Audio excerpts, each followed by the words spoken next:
Every problem is a gift. Without problem, we would not grow. Strength and growth comes only through the continuous effort and struggle.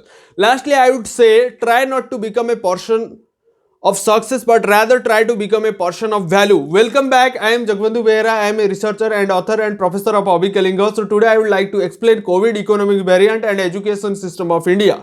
देखिए Covid economic variant क्या था और education system of India अभी क्या चल रहा है उसके बारे में डिटेल में बताऊंगा। चलिए शुरू करते हैं। So what are the economic variants. Economic variant क्या क्या था जब पैंडेमिक सिचुएशन स्टार्ट हुआ, first lockdown, second lockdown, third lockdown. First lockdown में क्या होता था economic variant, COVID economic variant के बारे में बता रहा हूं। वो था ह्यूमन क्राइसिस, मतलब लोग ज्यादा मरते थे। और सेकंड में आया जॉब क्राइसिस, लोगों का नौकरी चला गया। और थर्ड वन होता है एजुकेशनल क्राइसिस जो अभी चल रहा है। सो एजुकेशन को समृद्ध कैसे करेंगे और इकोनॉमी को कैसे समृद्ध बनाएंगे उसके बारे में हम लोग डिटेल में बताएंगे। ठीक है, चलिए शुरू करेंगे। So what is economy. Economy क्या होता है? Economy it means money management. Economy का मतलब क्या होता है? Money management. मनी मैनेजमेंट हम लोग किस हिसाब से करेंगे, so that is our responsibility. It means what? Money management means right decision on the right time. हम लोग राइट डिसीजन राइट टाइम में कैसे ले सकते हैं? Because you have to known about the economy, that definitely you can right decision on the right time. So उसके बाद आता है economy is a social science concern with the production, distribution and consumption. देखिए production चाहिए, distribution चाहिए और consumption चाहिए। Economy को तीन चीज चाहिए, गुड्स एंड सर्विसेज भी चाहिए। गुड्स क्या होता है? प्रोडक्ट होता है जो हम लोग यूज करते हैं, और सर्विसेज होता है बिहेवियर, सेलर का बिहेवियर क्या होता है। सो देखिए economy focus on the human action. Human action के ऊपर इकोनॉमी ज्यादा फोकस करता है। सो इस वजह से ह्यूमन एक्शन जिस टाइप का होगा, इकोनॉमिक कंडीशन उस टाइप का हो जाएगा। ठीक है। सो देखिए it is the rational behaviour seeking to the most optimal level of benefit of utility. उसका optimal level of utility benefit होना चाहिए उसके पास। देखिए लास्टली अभी जो दौर चल रहा है वो कौन सा वेरिएंट चल रहा है? Omicron variant. सो देखिए does the Omicron variant threat the global economy. Global economy के ऊपर असर अभी पड़ा है। सो क्या असर पड़ा है? Following the crops of the spread of new variant. जो न्यू वेरिएंट आया है ना वो सबसे खतरनाक वेरिएंट है और लोग बहुत सारे प्रॉब्लम फेस करते हैं। ग्लोबल का इन्फेक्शन हो जाता है। इन्फेक्शन होने के दौरान कोई भी पेनिट्रेशन नहीं हो पा रहा है और जो सही दवा होता है दवा नहीं मिल रहा है। सो इस वजह से बहुत सारे मरीज को देहांत हो जाता है। सो इस वजह से we have to facing the global economic crisis अभी चल रहा है। So last one OECD. OECD का मतलब क्या होता है? Organization for economy cooperation and development. वो इंडिया में कब स्टार्ट हुआ था? ओईसीडी 1961 में स्टार्ट हुआ था इंडिया में। देखिए it was inter governmental economy होता है। उसका क्या होता है? Inter governmental economy organization with the 38 country. जो कितने कंट्री में कार्य करता है? ओईसीडी 38 कंट्री में काम करता है। इंडिया में इंप्लीमेंट हुआ 1961 में। देखिए नेक्स्ट उसके बाद बताऊंगा how to develop the economic condition of the COVID situation. COVID की सिचुएशन के अंदर हम लोग इकोनॉमी डेवलपमेंट कैसे कर पाएंगे। सो इकोनॉमी डेवलपमेंट करना हमारे लिए बहुत जरूरी है। सो देखिए economy is the integral part of every human life.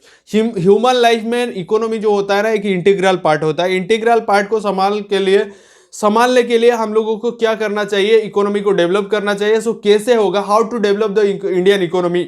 So first point is increase the agricultural growth. देखिए जितने भी इंडस्ट्री चलता है, जितने भी मैन्युफैक्चरिंग इंडस्ट्री जो भी चलता है ना वो एग्रीकल्चर लैंड से रॉ मटेरियल मिलता है। और increasing the agricultural growth. Agricultural growth होता है तो कंपनी अच्छी तरीके से चल पाता है और किसान जो होता है अच्छी तरीके से मुनाफा कमा लेता है। लोगों को खाने के लिए पर्याप्त परिमाण में मिल जाता है और सब कुछ अच्छी तरीके से चलता है। और उसके बाद creating the national water grid. और नेशनल वाटर ग्रिड प्रस्तुत करना चाहिए। वो नेशनल वाटर ग्रिड हो जाता है तो एवरीवन फाइन। और next one right to uniform education. Education जो इंडिया में है ना, एजुकेशन को पहले बढ़ावा देना चाहिए। राइट एजुकेशन मतलब जो देश के लिए चाहिए और जो राज्य के लिए चाहिए उस टाइप का एजुकेशन देते हैं तो it will be valuable for every life और every students life. Next point होता है एम्पावर द कम्युनिटीज। जितने सारे कम्युनिटी होते हैं उनको एम्पावर कर देना चाहिए और कम्युनिटी एम्पावर हो जाएगा तो देश आगे बढ़ेगा और इकोनॉमिक कंडीशन भी बढ़ जाता है। नेक्स्ट पॉइंट होता है बी में इंक्रीज द इकोनॉमिक स्टेबिलिटी। और इकोनॉमिक स्टेबिलिटी अच्छा होना चाहिए। इकोनॉमिक स्टेबिलिटी रहता है तो कभी इन्फ्लेक्शन का कोई दिक्कत नहीं आता है, कुछ क्राइसिस का दिक्कत नहीं आता है। सो इकोनॉमिक स्टेबिलिटी आपको रखना चाहिए। So in all these things are to develop the economic condition. उस हिसाब से हम लोग देखेंगे तो इकोनॉमिक कंडीशन डेवलप हो पाता है। सो नेक्स्ट होता है क्या? The economy, the above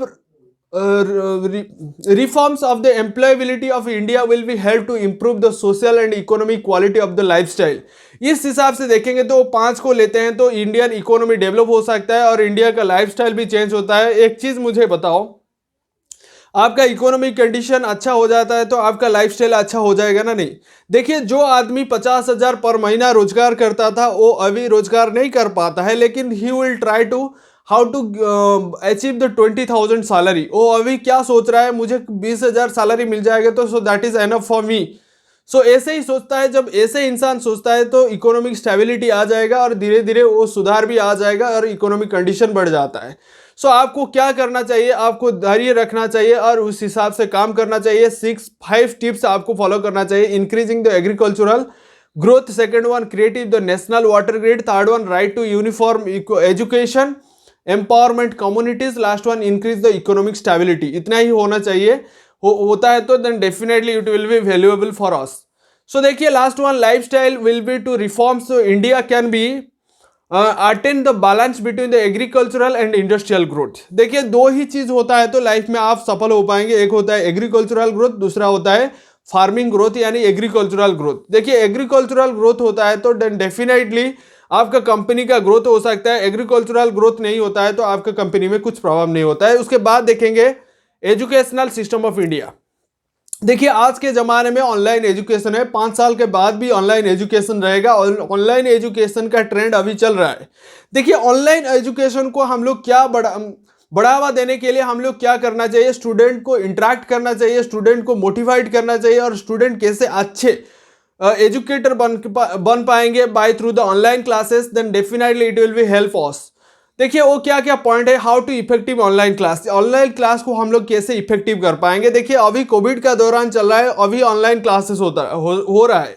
online classes सबसे फायदेमंद होता है लेकिन बच्चे उसको इंटरेस्टिंग नहीं होता है. सो ऑनलाइन क्लास को कैसे इंटरेस्टिंग करेंगे, तो all the responsibility goes through the professors, lectures और टीचर्स. टीचर को ऑल रिस्पॉन्सिबिलिटी जाना चाहिए. वो कैसे बच्चे को पढ़ाएंगे और बच्चे कैसे एंटरटेन होंगे और सारे के सारे जिम्मेदारी किसके ऊपर आना चाहिए, टीचर के ऊपर आना चाहिए. टीचर उनके लिए रिस्पॉन्सिबिलिटी लेना चाहिए. और 6 स्टेप बताऊंगा जो आपके लिए फायदेमंद होगा, ऑनलाइन क्लास को इफेक्टिव कर सकते हैं. First one, setting the clear expectation, जो स्टूडेंट के लिए और टीचर के लिए भी है.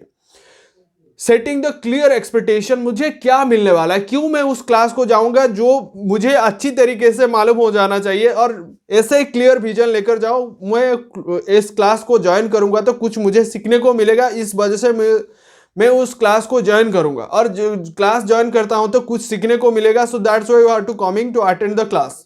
Next one, going into the online teaching with learning mindset. आपके अंदर एक लर्निंग माइंडसेट आ जाना चाहिए. मैं जाता हूं तो कुछ पढ़ के आऊंगा और कुछ सीखने को मिलेगा. That's why you have to watch the videos, you have to watch the online classes, then definitely you have to learn something. आपका माइंडसेट ऐसा होना चाहिए, मैं जाता हूं तो कुछ सीख के आऊंगा, मतलब ऑनलाइन प्लेटफॉर्म में. और थर्ड पॉइंट होता है इंश्योरिंग द रियल लर्निंग.